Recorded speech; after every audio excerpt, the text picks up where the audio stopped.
آپ صبر کریں زندگی میں۔ قرآن مجید میں 90 مقامات پہ اللہ تعالیٰ نے صبر کا ذکر کیا ہے، اور کم و بیش حدیث مبارکہ میں 900 مرتبہ میرے حبیب نے صبر کا تذکرہ فرمایا ہے۔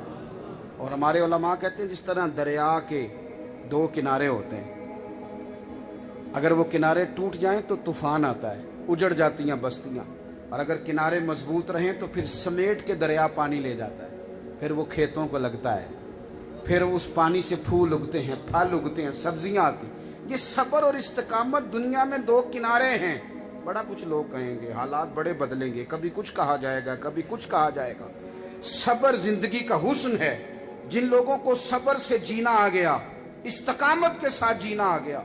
ہم بلیک میل ہوتے ہیں چھوٹی چھوٹی باتوں میں، بچے کا میڈیکل کا داخلہ نہیں ہوا تو ابا بلیک میل ہو گیا، فلانی جگہ نوکری دلا دیں گے تو چور شرابی ڈاکو کے پیچھے لگ گیا، ووٹر سپورٹر بن گیا، سوچا ہی نہیں، تھوڑی سی بات پر لوگ بلیک میل ہوتے ہیں۔ ہمیں امام حسین نے بتایا ہے کہ جتنی کچھ چیزیں بندے کو بلیک میل کر سکتی تھی وہ ساری کربلا میں میرے سامنے آئی۔ اولاد بندے کو بزدل کر دیتی ہے، یہ حدیث ہے۔ اپنا بخار برداشت ہوتا ہے، بیٹے کا نہیں ہوتا بھائی، نہیں ہوتا۔ لیکن امام زین العابدین بیمار نہیں تھے کربلا میں۔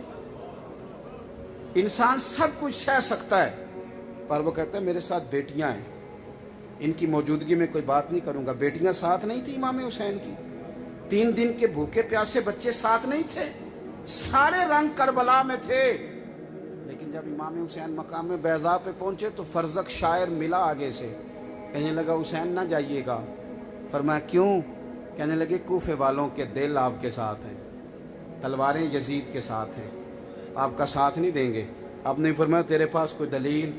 کہنے لگا میں حضرت مسلم بن عقیل رضی اللہ تعالیٰ عنہ کی مقدس لاش کو کوفے کے چوک میں لٹکا ہوا دیکھ کے آیا ہوں۔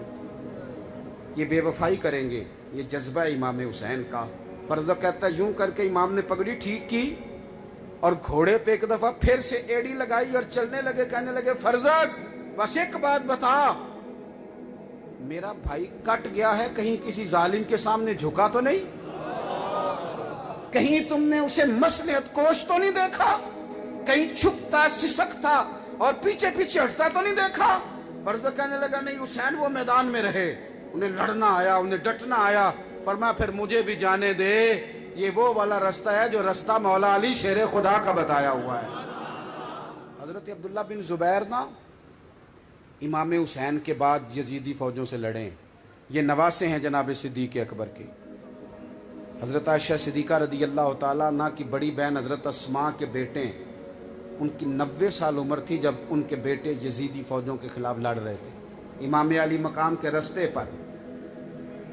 تو کچھ فوج آپ کی شہید ہو گئی، کچھ پیچھے ہٹ گئی، تو حضرت عبداللہ ابن زبیر اپنی والدہ سے مشورہ کرنے آئے، ہم اپنے بچوں کو بزدل بنا رہے ہیں۔ او پتر نہ باہر نہ جانا، باہر لڑائی ہو رہی ہے، پڑوسیوں کے بچے کو مار رہا ہے، تو نہ جانا۔ او خدا کے بندو، پڑوسیوں کی آگ بجھائی نہ جائے تو وہ اپنے گھر میں بھی آ جایا کرتی ہے، ظالموں کے ہاتھ پکڑے نہ جائیں تو یہ بے لگام ہو جاتے ہیں، یہ پھر جس کا مرضی گلا کاٹتے۔ حضرت عبداللہ ابن زبیر اپنی والدہ سے کہنے لگے اماں کچھ میری فوج شہید ہو گئی ہے، کچھ پیچھے ہٹ گئی ہے، تو بوڑھی ہے، حضرت اسماء 90 سال عمر، بوڑھی بھی ہیں، نابینا بھی ہیں۔ کہنے لگے اماں تیرا مشورہ کیا ہے؟ تو والدہ کہنے لگی عبداللہ تو مجھے اتنا بتا کہ تو حق پہ ہے کہ نہیں؟ ماں پتر سے کہہ رہی کہ اماں میں حق میں ہوں۔ تو حضرت اسماء کہنے لگی بیٹا پھر اس طرح کرنا، تیر سینے پہ کھا کے آنا، کو پشت پہ نہیں ہونا چاہیے، ڈٹ کے لڑنا۔ تو کہنے لگے اماں پھر آپ بھی صبر کرنا، یہ جن سے میرا مقابلہ ہے یہ میرا قتل نہیں کرتے، یہ آنکھیں کاٹ دیتے ہیں، ناک کاٹ دیتے ہیں، آنکھیں نکال دیتے ہیں، کان کاٹ دیتے ہیں، جسم کے ٹکڑے کرتے ہیں، صبر کرنا۔ تو ماں روتی نہیں، ہم نے تو بزدل بنا دیا بچوں کو۔ وہ جی کاکروچ سے ڈرتا ہے جی، وہ چیخوں کی آواز آ رہی تھی، وہ جی چھپکلی آ گئی تھی بچے چیخے، یہ کوئی دلیری ہے؟ وہ عید پہ بکرا ذبح ہو رہا تھا تو میرا بچہ رو رہا تھا، یہ کوئی فیشن ہے؟ یہ بچے کیسے جہاد کریں گے؟ کل کو میدان میں کیسے نکلیں گے؟ سنگلاخ پہاڑوں سے کیسے ٹکرائیں گے؟ ان کو کیسے جینا آئے گا؟ یہ کیسے میدان میں کھڑے ہوں گے؟ ان کا تو پھر وہی حال ہوگا کہ آج ان کو روٹی ان کی مرضی کی نہیں ملی تو انہوں نے موبائل توڑ دیا ہے۔ وہی اشر ہوگا کہ بچے نے جی ٹی وی توڑ ڈالا، کیوں جی؟ وہ کہہ رہا تھا جی میری مرضی کا سالن نہیں پکا۔ یہ مذاق تب ہی ہوگا